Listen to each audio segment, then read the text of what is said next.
राज ठाकरे तुम्हाला मुंबई घाबरत असेल, मी नाही घाबरत, अजिबात घाबरत नाही। आमचे 6 नगरसेवक उद्धव ठाकरेंनी फोडले। बरं, तुमचे 6 नगरसेवक आमच्याकडे आल्यावर तुम्हाला फोडले बिडले आठवतंय का? राम कदम, मनोज सांगले, प्रवीण दरेकर कुठे गेले? भाजपमध्ये गेले ना।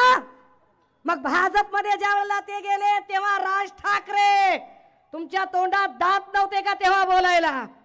का प्रश्न विचारले नाही तुम्ही भाजपला की माझे एवढे आमदार तुम्ही का फोडले म्हणून?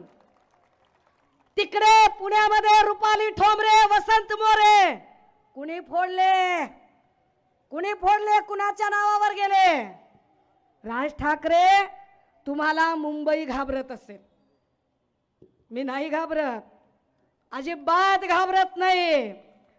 मी लाख वेळा सांगितलंय की मी झुकणाऱ्यांपैकी नाही, मी वाकणाऱ्यांपैकी नाही, मी विकणाऱ्यांपैकी नाही। मी इथे आली आहे ती आमदार खासदार व्हायला आली नाही। मी इथे आली आहे कोविडच्या काळामध्ये सन्माननीय उद्धव साहेबांनी आमचा कुटुंब प्रमुख म्हणून, आमचा बाप भाऊ म्हणून या महाराष्ट्रामध्ये आमची प्रचंड काळजी घेतली। आज आमचा बाप भाऊ, आमचा कुटुंब प्रमुख जर अडचणीत आला असेल